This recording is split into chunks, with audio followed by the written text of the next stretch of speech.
Welcome to another installment of the final viewing, the horror sub-series podcast of CineQuest Video. For the month of October, have been bringing you a few horror movies every Sunday-ish, whenever we have the time to get it out, but they will be out before the month is out. On this go-around, we're going to be talking about another childhood favorite of mine. It's the Monster Squad. Have you ever seen the Monster Squad, Roland? Yeah, actually, but this is another one of those just like, oh, fuck. It's been such a long time.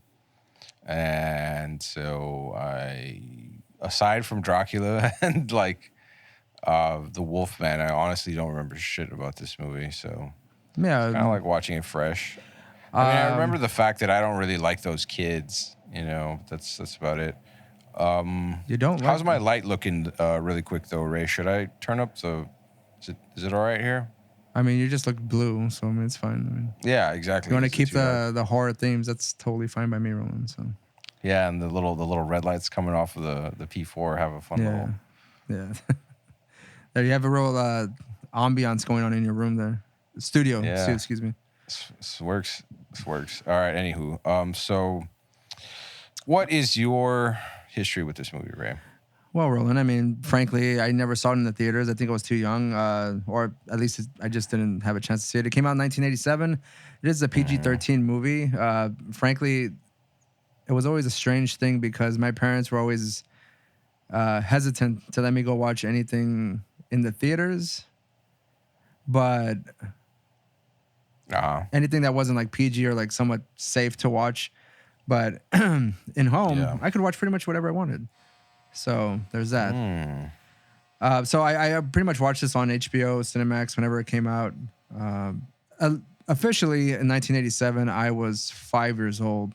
I think I saw this around the time I was... But of course, you had the mind of a strong 13-year-old. Oh, yeah. As always, you know. Hasn't grown up since, you know. I still have the mind of a 13-year-old. So wise for your years. Yes. Yeah, minus a few years, for sure. At least until you pass 13, and then it just kind of... Whatever, hey, we're all here. Yeah, of course. I related to this movie quite a bit. I love horror movies as a kid. I love the classic monsters, which is a reason I also like this movie. What did you think about the mashup for this? About the what? Was this kind of like a dream come true? That like this was kind of like, I mean, it wasn't a battle royale, but like it essentially they took all of these monsters and just dropped them in the movie. Yeah, I mean,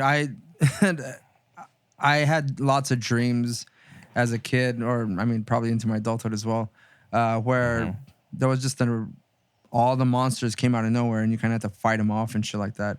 And that's basically what this movie is. It's a kind of I've always had a thing, and like whenever I see films and there's like these huge fights, one of the most memorable fights for me is I always wished I was a part of it in some way. Sure. Was from The Outsiders, whenever they're like doing the rumbles against the greasers and the socias, and they fight in the rain, and it's just so fucking violent and shit. Like, I'm like, yeah, man, like I want to be a part of that. Yeah. And when I see this movie and I see them fighting, these kids getting together and they're fighting fucking monsters, I'm like, yeah, I want to be a part of that too, man. Like it's a dream come true. So don't take this the wrong way, Ray, but when I picture you in a fight, I'm sure. It's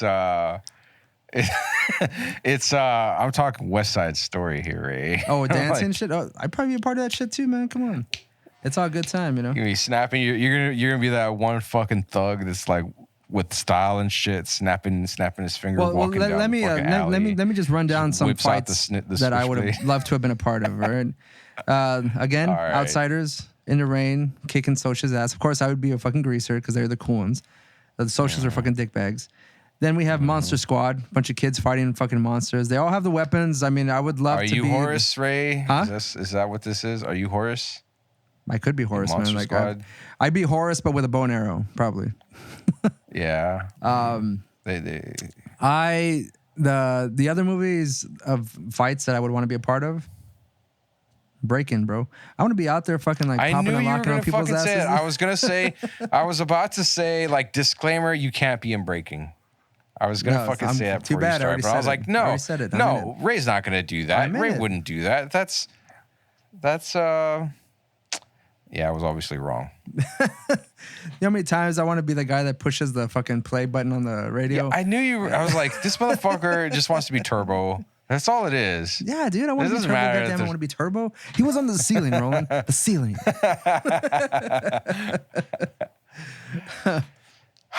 We can make that happen for you, Ray. And in fact, you know what? That should be one of the MoQuest Way of the Drunken Chicken goals, to reenact Turbo's scene dancing on the ceiling, but with you.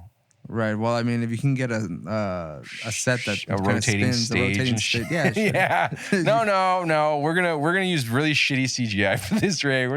I'm talking like MS Paint 90s. No. You know what we can do? You don't even have to do that.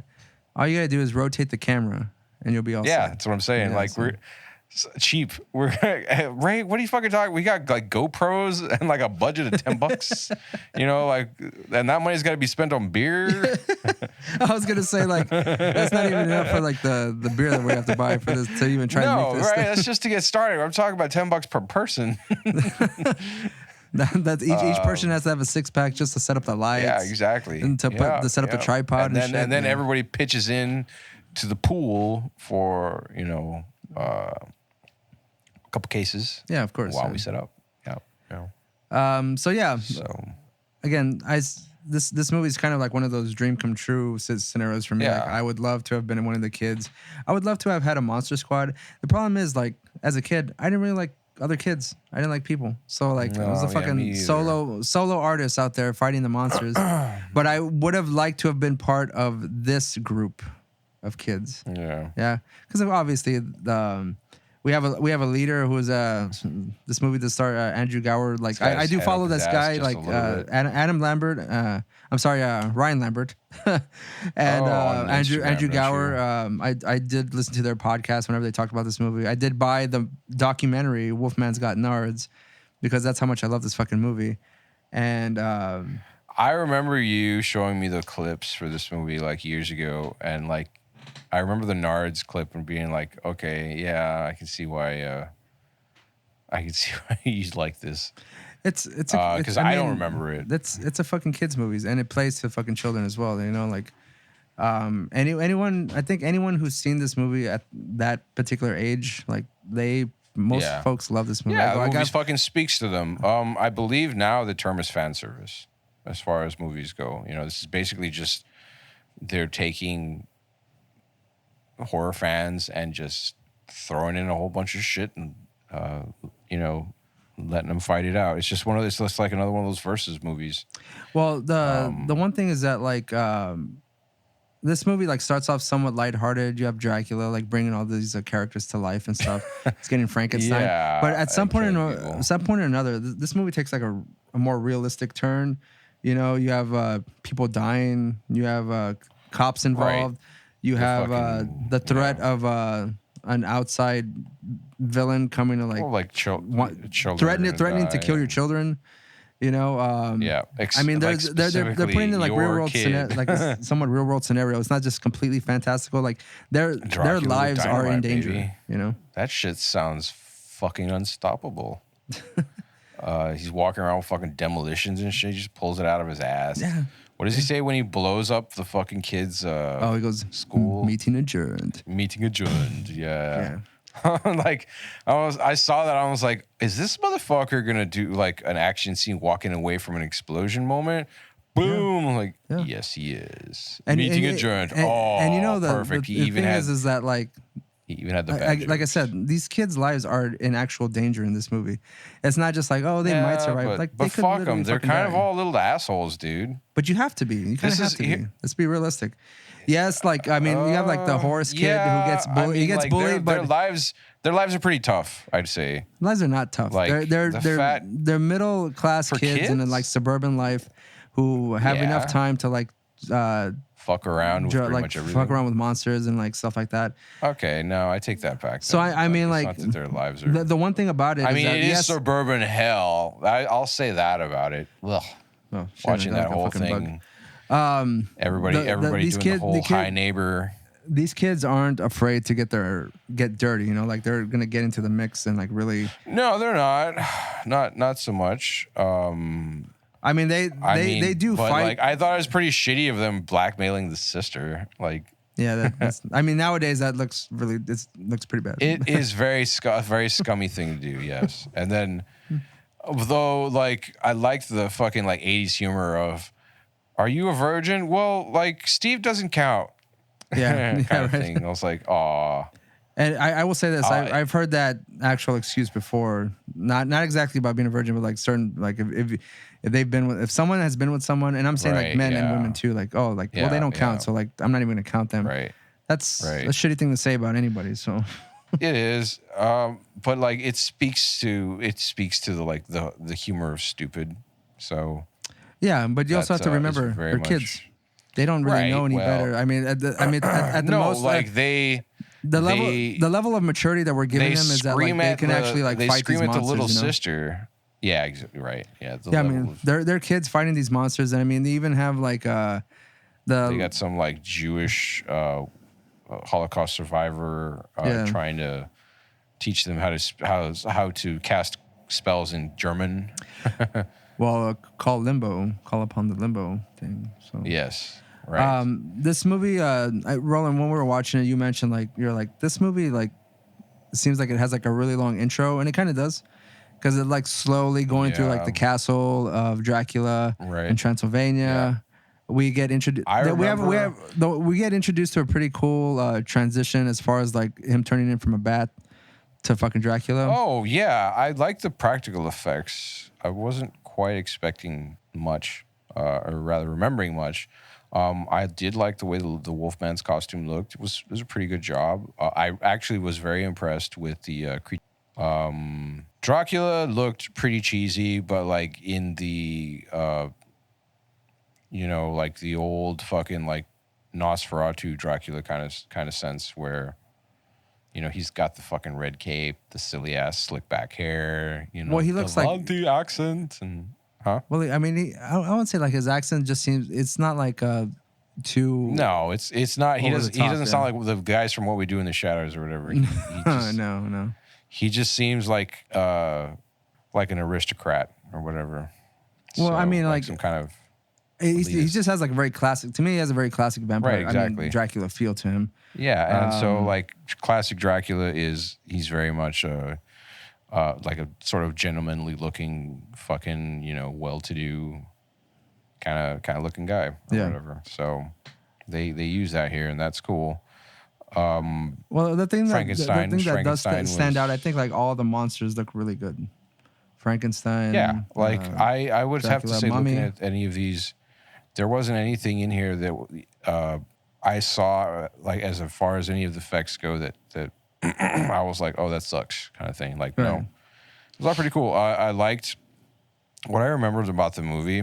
Like that I'd seen before was when the mummy gets after them on the truck. Yeah. And like they shoot the arrow that unravels him. Like that's something I do remember. That kind of thing. Like those were cool little effects that stuck out in my memory.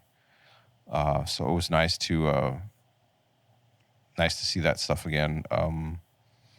This movie is like it's got a weird kind of balance to it. It's a kids movie, but it's also really dark.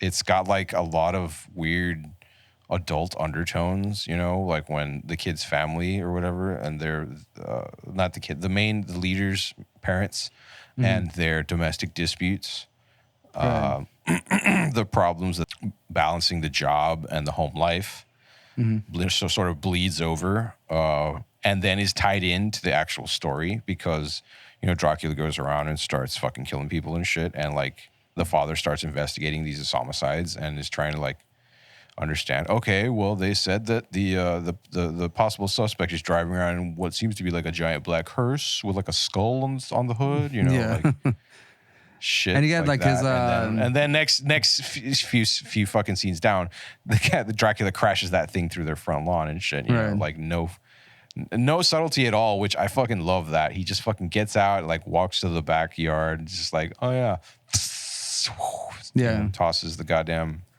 dynamite. And like even in that one scene, like you see how fucking cold fucking blooded Dracula is. Whenever the father they catch up with him, he comes out and like pretty much pops a few off on him. Yeah, he just like he's just sitting there like smirking the whole time. But whenever he like lights that last piece of dynamite and just throws it under the car, and his fucking partner just gets blown to shit. I know, dude. I liked that. I was like, what the fuck? This almost seemed like a different movie. Yeah, but that's what I'm saying. Like, it gets really dark and it gets really that real, cop. Yeah. And like, you even see it too. Like when he throws the dynamite under the fucking car, the partner's in there like trying to get out. Boom. You know, and like his partner's trying to like get to him like, Roland, I think the dramatic part of that movie would have lost a lot of it if it was you going meow, meow. Like he's a fucking like bug or something in the car. He's in there, save. Yeah, he sounds like Cartman. Save me. And like he's just there like furiously trying to roll down the window. Yeah, so. I really like that. Actually, that is probably my favorite scene because it stands out as just like a real hard what the fuck is going on moment. Did I just see Dracula fucking kill a cop with dynamite like point blank? But that's what I'm saying is like this movie I fucking love that turn that it takes in the third act. There's that's what is also very appealing about this movie. Like it doesn't just stay like a nice friendly kids movie. It fucking takes a hard turn. Like, you know? But it does have like it's weird. Like this is another like very strong like child of the 80s kind of movie where they've just got all kinds of different things going on and somehow like it all fucking fits together. Like you're laughing, but you're also just like, okay, that's pretty fucked up. And then, you know, like you're entertained, like you're given all of these goddamn practical effects. You're given all of these fucking like fucking creature designs. Doesn't like Frankenstein like uppercut Dracula at one point like into a cross, like at the church, and he gets impaled or some shit. Yeah, but that's just after Dracula fucking picks up the little girl with her by her chin and says, "Give me the ambulance, you bitch." You bitch. Yeah. He's fucking talking to a fucking like 5-year-old or something. I saw that and I was like, oh. Yeah. Okay. That's why I remember that reference from. I was like, yeah, this is probably one of Ray's favorite scenes. Oh yeah, for sure, man. Like again, we were watching this and I was looking at you in the camera and just kind of like and just like yeah. Yeah. There's nothing so like at the end of this movie, the things that bug me about it are really minor, and it's mostly in the sense of like the characters are annoying, but like they're supposed to be. Like that's the kind of character that they are. They're bratty kids doing shitty things or silly things, and surviving or whatever. Like at this point, no, like aside from that, like this movie's fun. Like there's so much in there that like you know anybody can. It's aged well, like fairly well. I mean, you know, with a few exceptions, which really aren't even that like major necessarily. I would say more just like maybe fucking creepy and perverted. That's about it. Well, I mean, it being the 80s, 1987, there's a lot of perverted movies back in the 80s. Yeah, exactly. So. Yeah, I mean, fucking Revenge of the Nerds, for fuck's sake, man. Like that takes a hard pervert, man. Yeah. Yep. And, it's hard to watch creepy now. too. You know, it is hard to watch. I still find it funny, but I mean, like now. you know very well, like a lot of that shit doesn't fly and like anymore. Like no, right? Absolutely not. And regarding like the not aging well, I mean, there's a certain like language that they use whenever they're bullying the kids, which kids used back in the day. I mean, they're kids, you know. Yeah. I mean, this at this point is very much a period piece, right? You know. Period piece. Yeah. But like I think the only other thing is the creepiness of the fact that like that one guy is like taking pictures of the girl across the way. Yeah. You know? Well, like he was trying to, I think. Yeah. I'm not sure. Well, he had the fucking camera set up at the window. I don't know if that was his or if that was the kid's shit. That was the thing there. Like he just sort of shows up. Yeah, but before that, like the camera's not there though. Yeah, that's true. But the binoculars were. Yeah, but they're kids. They have binoculars and a fucking. I was just assuming that I had binoculars as a kid. I wasn't going around fucking trying to spy. I wasn't playing uh peeping tom kind of shit. Why like, were all your neighbors uggos, Ray? Is that what it was? You just Yes, or actually. you weren't enticed. They didn't give me a reason, Roland. Okay, they didn't give me a reason. There were all like you live in a elderly retirement area. Yeah. Well, even Probably if that was the wanna case, see. I mean, in my neighborhood, you can't see like fucking anything. Anyways, everyone has their windows shut. Like nobody fucking opens their windows. Anyway, yeah, because they're smart. Yeah, smart They don't want to people. get robbed. That's how you get your shit I'm broken gonna into, you know? I'm gonna That's give you all. some information about this movie, Roland, which might lend to the fact of just the type of movie this turns out to be and how it basically how it starts off and how it ends up. So the writers of this movie are Fred Decker and Shane Black. Does Shane Black ring a bell to you? Yes, that's He is the was he? guy that did Lethal. He wrote Lethal Weapon. Lethal Weapon 2, okay. The Last Boy Scout. He did he did the screenplay for Last Action Hero. Okay. He wrote A Long Kiss Goodnight with Samuel L. Jackson and Gina Davis.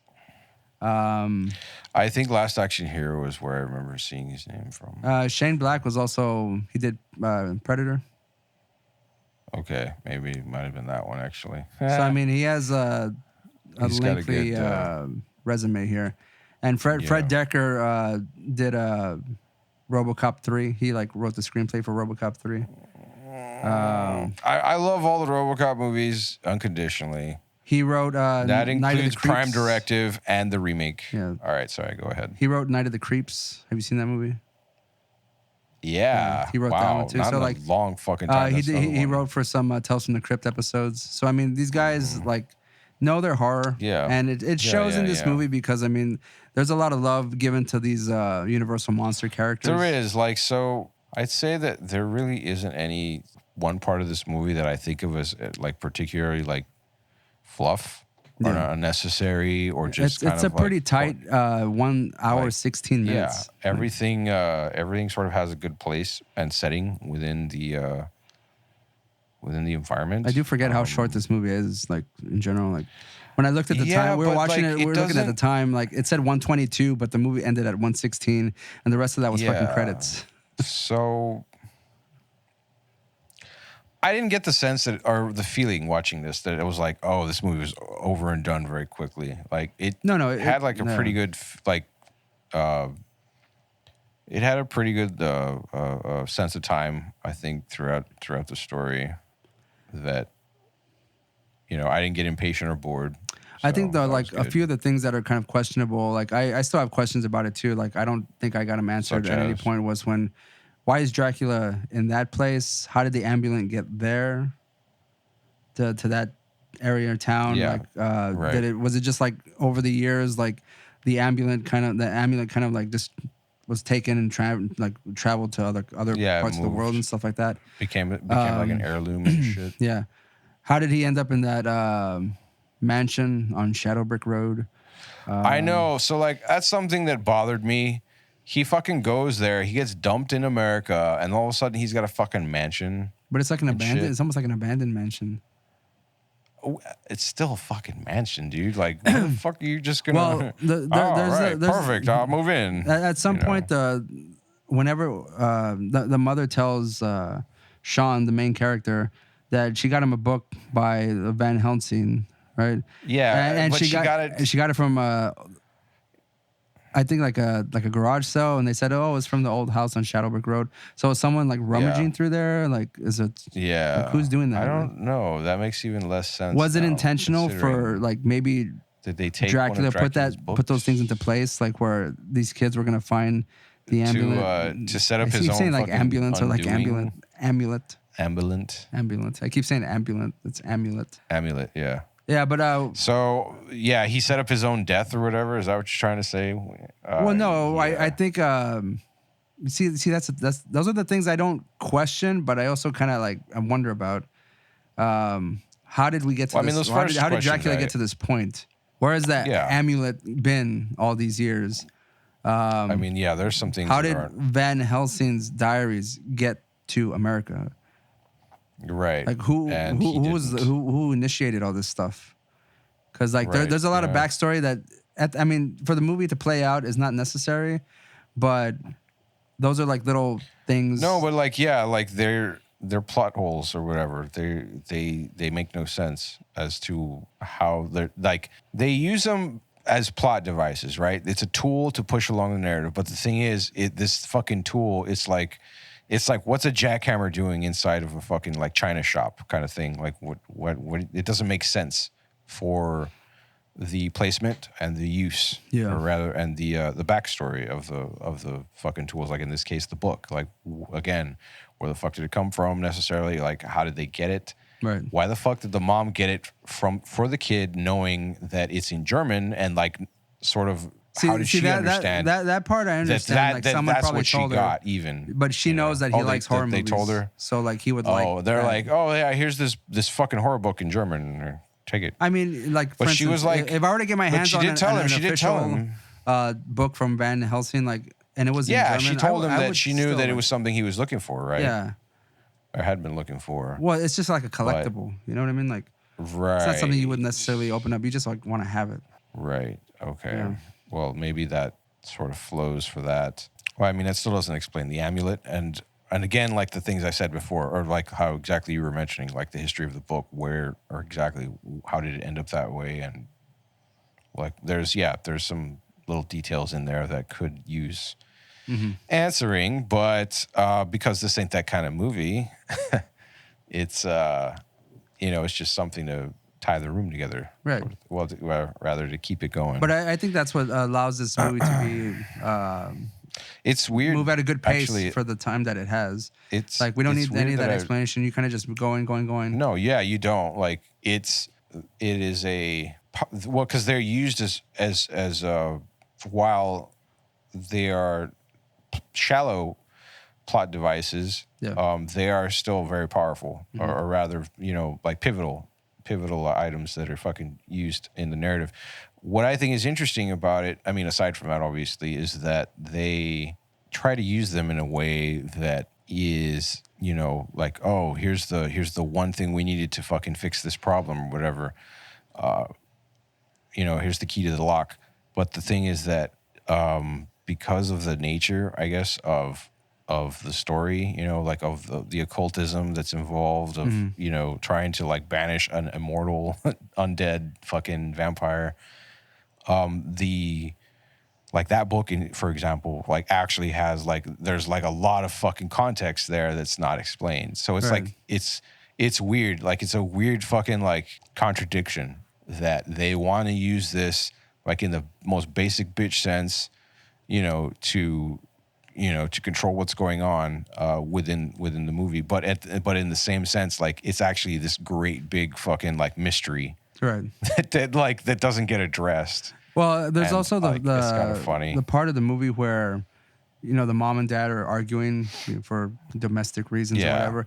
Yeah, they're yelling at each other and because they haven't been Sean fucking is hard kind enough. of listening in, and he sees like a message on the board, says so and so called, and it's a Right, name that he Mr. doesn't Alucard. recognize, and then he starts like trying to Mr. figure out Alucard. like Yeah, rearranging he the letters starts and like stuff. looking at it, and all of a sudden his 8-year-old brain kicks in, and all of a sudden he's like, Alucard, Dracula. Oh shit, they're backwards. Book, and if So yeah, that's like I guess you have to make the assumption, because there really is there's no like association, there's no like anything that ties the kid directly to Dracula other than the book. He never meets him, he never like hears anything about him. Like it's all second or third hand, exposure to the guy, and that's through his father, right? As the cop who gets notes and shit. And the kid just kind of like, and that's another thing. Like, it's never explained how they know when monsters start showing up. Like, shit just gets like they just hear of a crime and they're immediately like, oh, we're being invaded by like demons and shit or whatever. Like, don't they just immediately since know? Sean's dad is a cop, and he's Right. overhearing a lot of the things that's going on, because he mentioned Like he overhears his dad talking about like his dad, the mummy and escaping. his dad wasn't believing any of it. But, and the son, guy in as a the seasoned police station that's monster, like gets shot by the cops, and then his body goes missing. So he knows about all that shit. That's why he's under the assumption that these things are monsters, because what else could they possibly be? Because he knows as a trained fucking Monster Squad, hunter guy. Well, yeah, if you know enough about the monsters, you can kind of like pick clues and stuff like that. But especially if you're that's a good in point. this universe you exist, everyone else thinks you're fucking little nutty. Right. You see all these little clues. You're like, well, these are obviously monsters that are coming to attack. And that's true. Yeah. I was thinking that it was a little hard to swallow, but now that like I have the rationale or whatever for where it makes sense, like that's fine. Yeah. That makes from where the kid's coming from, that should actually have been to be expected that he would figure it out. And the joke though, I think, is that he ended up being right mostly than anything, because he's a kid and you're not going to take a fucking kid seriously. We're talking about these movies where like the kids are a focal point, where they know all the information, they have all the clues together, and adults just don't believe them, or like they have a sense of bravery, or like that most adults wouldn't have. Again, we have the Critters, some kind of virtue that main or whatever. kid, Return of the Living Dead, where that kid has it. Now we have this movie. Bryce and I talked about the Burbs, but that is just like everyday average Joe loser people who kind of take charge of their neighborhood against like these potential murderers. These are actual supernatural beings. Critters or aliens. Return of the Living Dead, it's a supernatural instance where the dead come back to life. So hey, quick question here. Something I liked about this was a little sort of twist on the werewolf fucking backstory, is that typically they only say the only way you can kill a werewolf is with silver bullet. Pretty much everything else, like they come back from it.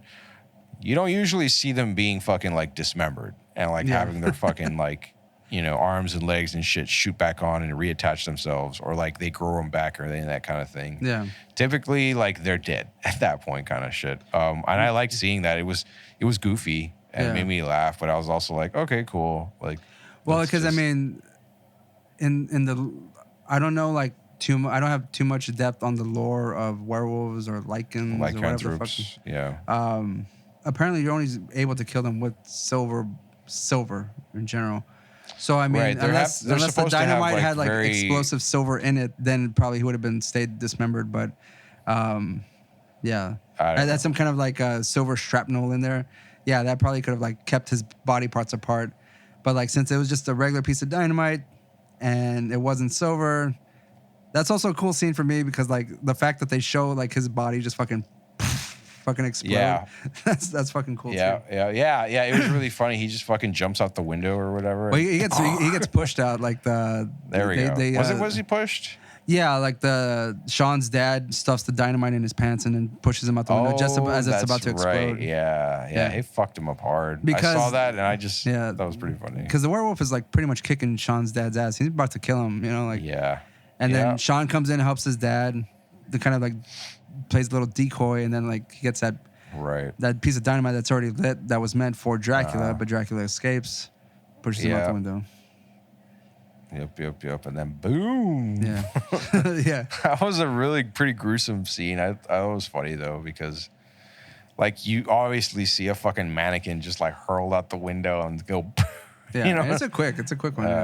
Yeah. And I would say like even like the Rudy, which is Ryan Lambert's character. He has like the bow and arrow and the stakes and shit. Like and he's going around like pretty confident that he can kill these women vampires coming at him, and then like he's kind of like they in just shock, walk up to him and he just stabs them and shit. And just like he goes he goes bow and arrow on one of them, stabs the other one like with the hand, and then like he's almost kind of in shock, because I mean it's a pretty traumatizing thing to do, to like fucking kill somebody, and I mean they're kids, they're like 13, 14, 15 years old. The kids are like 12. Maybe. This kid's like around 13 or 14 or something like that. That kid, he's like 14 or some shit. So, I mean, 15. These kids killing what are practically, I mean, they're basically human beings that are just dead. Well, like the fucking the Wolfman was definitely a fucking tragic figure. Yeah. He gets shot. He wanted to by- die like through the whole fucking Yeah, movie. like he fucking like at the end of the movie, he's like, "Thank you," and Yeah. he just fucking dies. I was like, Jesus Christ, man. This kid is fucking gonna be fucked for the rest of his life. Open the head, man. Something ugly. Nah, man, they're ready to kill fucking more monsters, man. Like after that shit, he's the only one with like the bullet to take care of the job, and all these fucking cops are getting fucking like destroyed Yeah. by these monsters and shit, man. I didn't see a problem there. I was Yeah. just like, what? He's just exercising his constitutional rights to agree to disagree with the police Yeah, right. violently. I mean, as far as this movie's concerned, the plot, it's a bunch of kids who figure out monsters are coming through town. They have to kill them because if they don't, by midnight that night, pretty much evil is going to take over the world. And they have to open up limbo in order to like suck in all the fucking they have evil. to send them back to fucking to the place between dimensions or wherever the fuck it is. And before we continue, you had mentioned this when we were watching the movie. There's a guy that pops out of limbo to pretty much take Dracula as he's being sucked in. That was Van Helsing. He was in the beginning of the movie. He got sucked in, unfortunately, with all his little crew. Yeah. And and they disappear for the rest of the movie. And you had a question like, how does he come back from limbo? And the only thing I could tell you, like, maybe he had like the most passion for fucking killing Dracula. And apparently in limbo, fucking time stops because like he was the same age, he hadn't aged a bit, so. Maybe it was probably. Minutes. Maybe it was minutes from the time he got sucked in to the time he got popped out. You know, like who knows? Yeah, it's relative. Time and space don't. Well, the laws of time and space don't apply to limbo. So I mean, wouldn't this technically have been a time travel movie? I think it has a sense of time travel. Like, but I mean, you're taking the risk going through limbo. You'd be like, well, maybe I'll end up somewhere else. I don't know. Like, yeah, right. In limbo, Send I me mean, pretty much straight to hell. folks like the dead are just there, waiting for whatever to go to heaven or to hell or whatever the fuck it is. So I mean, all those people that got sucked into limbo as physical human beings, I don't know what kind of like traumatic experience that is, because I mean, they're not officially dead. You know what I mean? They're going into another dimension as a whole human figure. I can only imagine it's going to have an effect. They're having therapy in limbo. I mean, I don't know. You've seen Jacob's Ladder. So. I want to talk about the deaths in this movie, and there are a plenty. I go through like a list here, like the deaths, but like one of the that I can link to in the episode description if anyone wants to check it out, because it can seem kind of questionable as deaths, because like the first death they have is in the intro where it's the possums that's being eaten by the vampire bride woman. I don't really consider, if it was a dog or a cat, maybe I would consider it a death, but it's a fucking possum. And hey, they're cool. All right. Possums you are know your what? friends. I'll say possums are all right. I don't have a problem with possums. They look weird. They act weird, but hey, that's their thing, you know. But they're cool. Don't fuck with them. Now I get possums that come into my yard every night. Oh yeah, me too. It's great. They keep the place clean. So I'm only gonna go through live. I guess I don't know if you say monsters necessarily. So death. I'm not. The Vampire Bride is kind of human style like counter. So that's one for the Vampire Bride. The peasant girl that gets sucked into limbo. There's a whole bunch of people that get sucked into limbo. We have a peasant girl. We have 3 hunters, so that's 4, and Van Helsing as well. They all get sucked into limbo. And whenever like all the dead start coming, or like the corpses start rising out of all the nooks and crannies in Dracula's castle there, it almost looks like a scene from Poltergeist. You know, when all the fucking bodies start coming out, and like they start, like Van Helsing's like trying to like push on one and shit like that, and it's just like, take me with you, one of them says like the victim is the beefy cop, and the rookie cop shoots him by accident, I guess. That's whenever the Wolfman guy starts like firing off in the police station. Oh yeah, in the precinct. Yeah, right before he's about to turn and he's screaming at him to lock him up. Yeah. You know, that was the guy from fucking what's that fucking movie? Dynamite, Napoleon Dynamite. He's he's the uncle. Yeah, right. It's weird, Wow, right? that's funny, dude. Gross. Yeah. So we also have the driver, for the ambulance, the coroner's van. Wolfman, he turns into a werewolf in a very cool way, and then ends up killing him. The mummy is killed by Rudy like there's like a huge gap where like nobody really dies, and then No. the mummy's dead. Detective Sapir, which is the partner of Sean's dad, of killed by Count Dracula in that really cool explosion we talked about earlier. Dude. That was some fucking gangster shit. And we also have they kind of combine these two, like, so these people died twice. So it's the 3 schoolgirls that turn into vampire brides. Yeah. They get killed by Dracula, and then Rudy kills them. And then Rudy kills them. So that's 6 deaths, and then we have another, like, a lot of cops after this. Let me see. I'm gonna see how many cops that die in this fucking movie. Hold on, let me see. 1, 2, 3, 4, 5, 6, 7, 8, 9, 10, 11, 12. 12 cops die in this whole movie. And you can kind of assume that, like, the cops that went against, like, the Wolfman and Dracula, like, they're pretty much getting, like, fucking their asses handed to them by these monsters. Yep. That's what happens. And then we talked about they mention him as the Desperate Man / the Wolfman. Like, I don't think he has a name in this movie.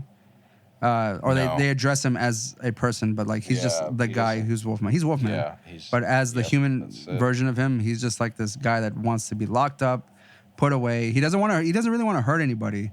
But obviously, as Wolfman, he doesn't want to hurt anyone. He has no choice. He's being controlled or whatever, right, or dominated by Dracula. So he can't. He's got no free will. So. Yeah, and I don't know if I would have credited Sean as killing Dracula. He stabs Dracula for sure, but he gets sucked back into limbo and pulled in officially by Van Helsing coming out. So I won't give Sean credit for that. I would give Sean a credit as an assist of killing Dracula. Not necessarily killing him. He just assisted killing him.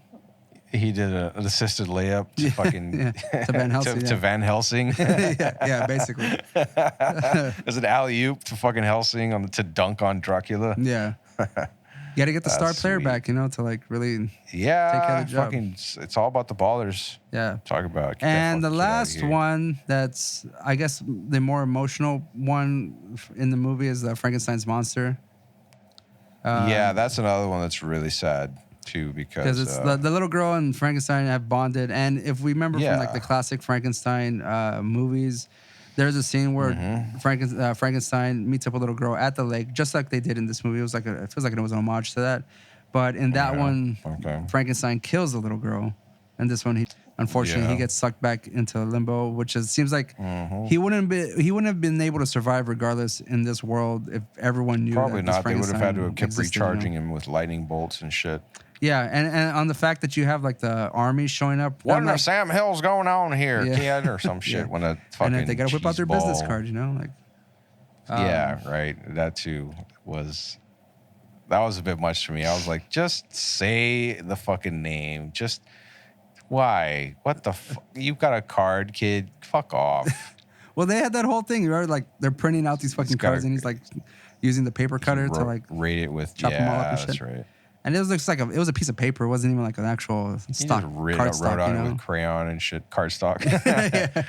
He's got that American Psycho where he's like obsessed with like the texture and how the letters engraved in the actual card itself. Yeah. And is it like is it a teal color? Is it like was it like bone white and shit like that? Like I don't know, all these different bone white or egg white or what's the one I'm trying to think of? Shit, which is a funny scene. No, actually, I think funny scene in American Psycho where like he's like fucking like slowly internally going nuts while everyone's whipping out their cards, and he's just like Yeah. Yeah. He just sees all of the different designs and how they fucking clash and shit. And well, like he's like obsessed because everyone's card is either better than his or shittier than his, and like if Yeah. it's better, like he fucking like you see him kind of just like sweating and like just kind of like anxiety, having anxiety and Yeah. shit. Roland, we need to assess the threat level of these monsters in this film, and I'm gonna say it's Oh, pretty high. pretty high. Not Frankenstein. Well, let's go individually with these monsters. Okay, so well, with Dracula, I'm gonna say straight up high. Like it's highest. Yeah, Dracula's level, at the top of threat there. level. He can't die. He's fucking like he'll kill your kids. He knows how to use dynamite. Like that scene whenever he tells Sean's dad, he goes, "I will have your son." I was like, that's gross. Yeah. Yeah, It's a little it was too weird. much, buddy. Like, why are you saying that? Well, in fact, why are you saying it like Yeah. that? God damn. Yeah, like, do you not hear yourself? All right, whatever. He's pretty high on the. I mean, he's yeah. at the top of the list. Like, he fucks up all those He's a cops. cold-blooded killer, man. Like, Yeah. Frankenstein's the exact opposite. Frankenstein's a child. yeah. He wouldn't He hurt a doesn't want fly. to do anything. Like, yeah, he just wants to chill. He just wants to hang out. You Yeah. know, he's a kid. He's a fucking kid. Yeah. Right. So we also So have it's really sad. the Mummy. I'm gonna The say Mummy it's pretty low. seems to be an asshole. Yeah. I'd say probably half the threat level of Dracula because of like the fucking comical way he dies. Like you Yeah. unravel him like a roll of toilet paper and that's it. Yeah. Like he's done. So, But I mean, it's not like, very I think his. threatening. I would say like he's really in between like the low and the medium threat Right, level yeah, because I'm sure he you can still get away fuck from you up, him. but I mean, he didn't even kill that kid Yeah. Eugene. He was in the fucking house for some reason or another. no, And yeah, that was weird. I when think if was he in the grabs a hold closet of and you or shit. something, like that might Maybe pose a yeah. threat. But you can pretty much He get has to away. be close. He's got to be close to you. Yeah. And you have to be like unawares or just slow as fuck or something. I don't know. So I'd say he's probably on a half of Dracula at best. The Wolfman would be somewhere under, not too far under Dracula, but only when he's near him. Yeah. Because when he's on his own, he doesn't seem to want to have anything to do with anyone.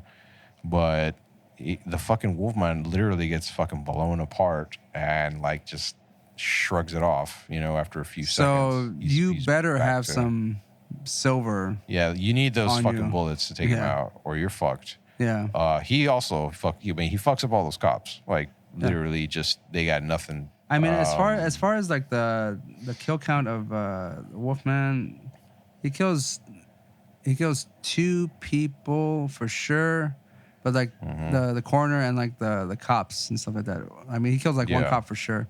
I don't know if he just injures like some of the other ones, but I mean, Yeah. if he's gonna come after you, like you better have silver on you because if not, Right, like, yeah. you're pretty And I much mean, fucked. like, here's the funny thing, and it just occurred to me that if not for the fact that Dracula could control the Wolfman, I'd say the Wolfman would have probably been a bigger threat. Because Dracula gets stopped by stupid shit. Fucking Horace, like, slaps him in the face with a slice of pepperoni pizza because it's got fucking garlic in it. He burns or whatever and screams like a little bitch. And they just run away. But it's garlic. you know? But hey, Horace also kicks Wolfman in the nards, and that Yeah, kind he of does. that kind Horace, of Horace is the sidelines him for a good, Horace is very 3 much the minutes. underdog in this fucking Yeah. movie. Like he He kills fucking the creature from the Black Lagoon, the Gill Man. right, yeah. He- He knocks fucking he knocks the balls off of fucking the Wolfman, the Wolfman. and then he like he slaps fucking Dracula with some with leftover pizza. cold pizza. Like he fucking takes it out of like a pocket or some shit. It's like wrapped in foil and shit. Which I'm just like, Jesus Christ. well, see, all right. there's 2 reasons Good for you, kid. why I'm not sure he has this, right? So does he have it because he might get hungry later? Because I mean, or 2, Ray, come on. he They call brought him it Fat because Kid, that like, might be the whole a time. weapon that he could use, possibly. No, Ray, you're Both? giving him too much credit. He's not that smart. He's It was not that smart. it was for him to eat, right?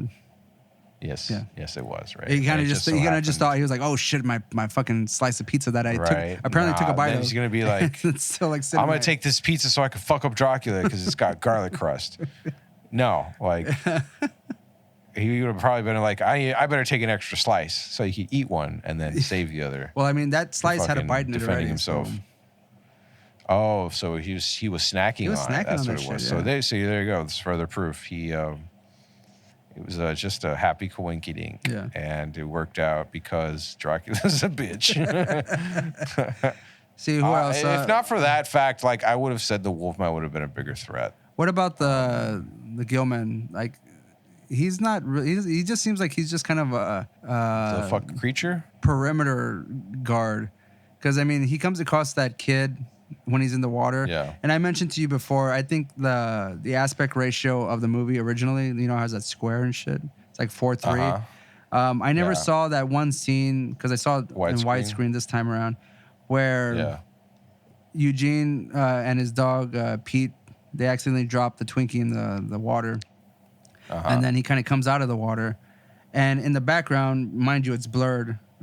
Sean's talking on the walkie-talkie, and you see Eugene coming in from the back, and you see the Gilman kind of like just go back into the water, like gracefully go back into the water. You know what I mean? See, that whole point, like I thought the Gilman was just still there in his position whenever Eugene tells Sean that the creature stole my Twinkie. I never saw that one scene until when we saw it the other day. And it kind of just goes back into the water. So he pretty much just scares whoever's there. Right. And then like recedes back into the water. He's there to keep everybody in. He's like like you said, he's like a sheepdog or whatever. Yeah. He keeps them all in one place, corrals them or whatever. Maybe that makes sense. Possibly, I did think that he really didn't have much of a threatening presence in the movie. Mm-hmm. I mean, he seemed threatening when he shows up because it's fucking scary looking bastard. But like, as far as what he actually does, no. Yeah. I'd say he probably posed less of a threat than fucking Frankenstein. Because I mean, Horace just takes him out point blank with a damn crappy little shotgun. So we talked about the monsters individually.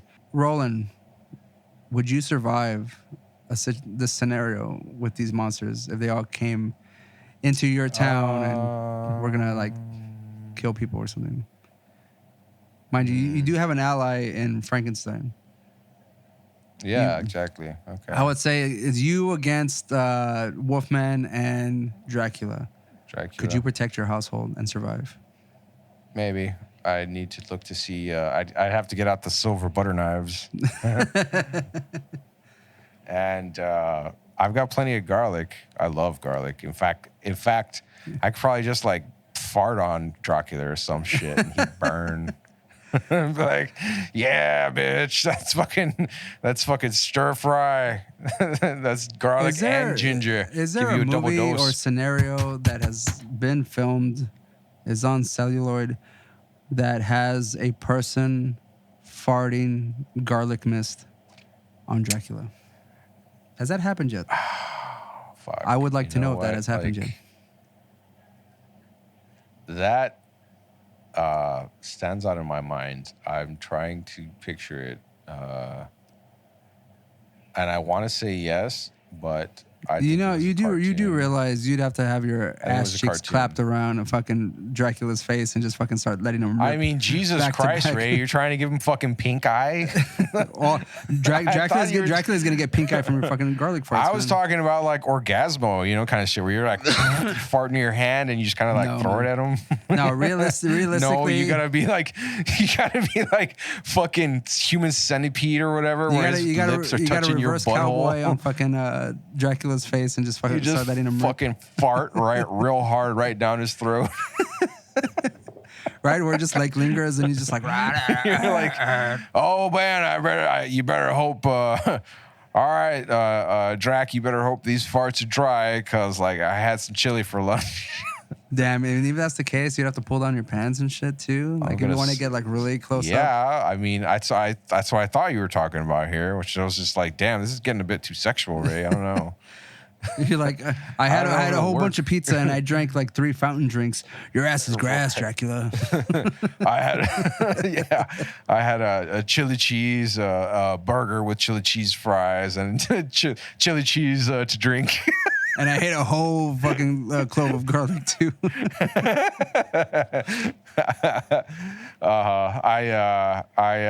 You know, what would be fucking funny? That was the case where I took it as a suppository. you like as the person who's like threatening Dracula. Dracula seems very menacing and stuff, but he hears that like liquid fart and is like he kind of quivers and shit. Oh like, shit! Yeah, he starts like sweating.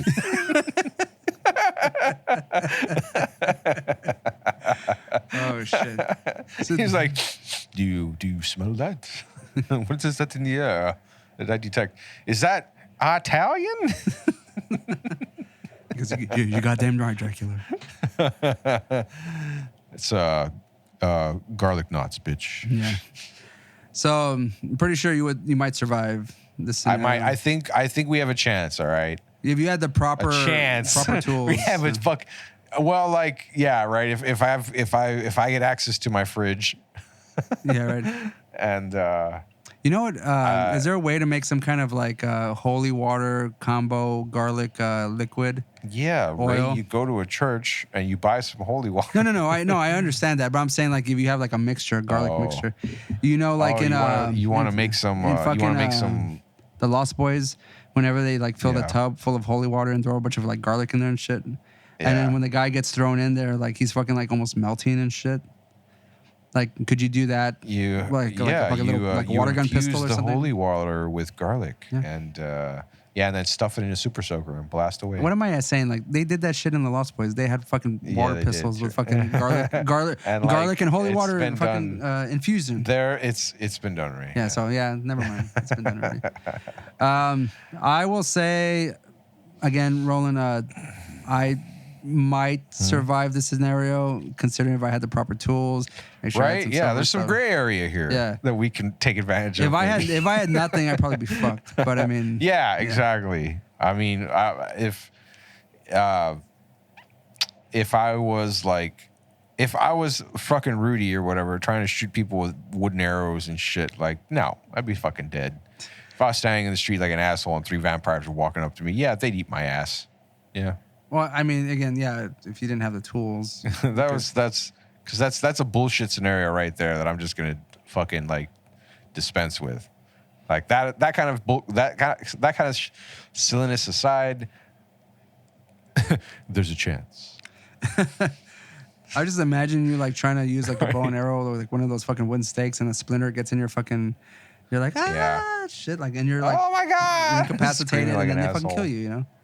Yeah. Okay. Sure, Ray. Thanks. I'm just saying that would it's happen so to me creative. probably. Like, okay, so No. what about the gore level in this movie? What gore? There's like some gore. I mean, like, aside from the fact that Will Wolfman explodes, yeah. Wolfman explodes. You see his body parts, but there's also like the brides. What else? Who had like the girl who's eating the possum. She has like blood all over her face. Uh-huh. Yeah. Okay. We also have Dracula getting like that stab with the cross, and there's kind of like this whole Yeah, and he don't like that. yeah, because he's like seems- smoking and shit, like because it's a cross. Yeah, You know? he seems frustrated. Yeah. I would say the gore level on this one is pretty low. So It's out of pretty low, 5, I'm gonna give it probably around a 2.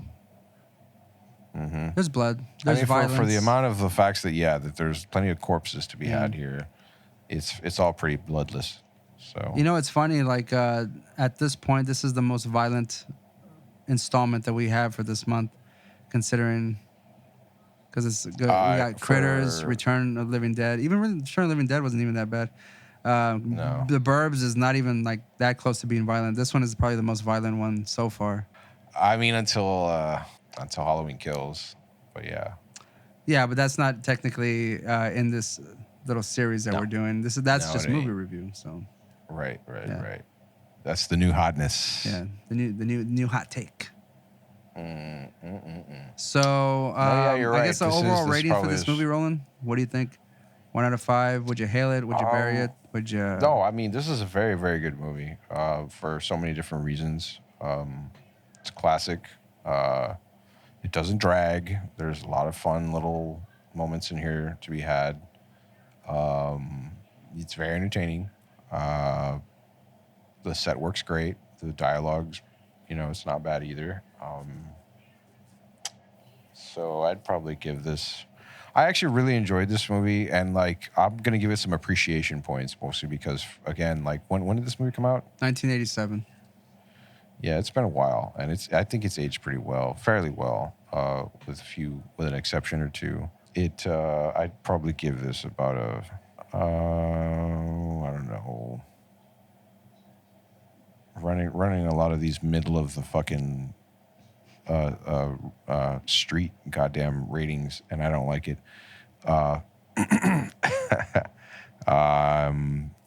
Let's see. You want me to give you mine Monster before you Squad. get yours, so you can think about it a little bit more? Sure, Ray. Go ahead. I'm gonna give it a 4.5 out of 5. That's what I expected from you. I mean, I was thinking about giving it about a 4. the only movie so far that I've given a perfect score Though- is The Burbs. The thing about this is that there is no one particular part about it that's just like super fucking amazing. Yeah. Like as far as the costumes go, as far as the acting, as far as the locations and whatnot, like it's all very good, but it's not like, you know, It's not like the most amazing thing you've ever seen. In your no, life. it's Yeah. not. Like everything is very well done, but it's like also like I feel like it's everything is. I get a feeling of adequacy, like just from everything. This movie, like, really all right, is this very Dracula adequate. looks just Dracula enough, and this Frankenstein looks kind of, you know, fucking like zombied out or whatever, and the Wolfman's got hairy nips. You go, I love the adequacy of this movie. It's it's right.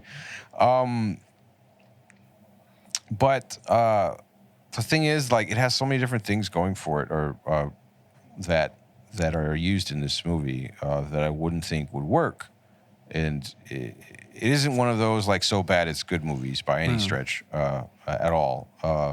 And this isn't one of those movies. It's not like fucking Trauma, where like it's just full of so many ridiculous things that you don't know what to expect, and it's like you're on a wild ride. This one is more just like it's a cool little story, or an interesting little story, and it's over and done very quickly. Dark kids movie to me. Like that's basically all it is, and it brings back it really.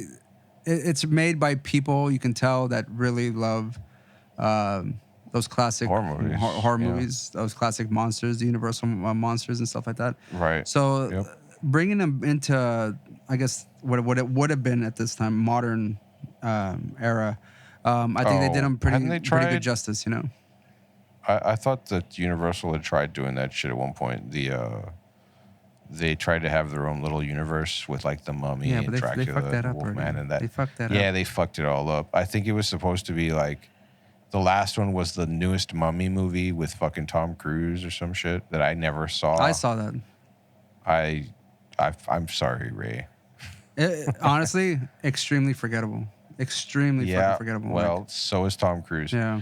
I don't mind Tom Cruise in the movie. I just think that they jumped the gun on this whole universe that they were trying to do, like trying to build up.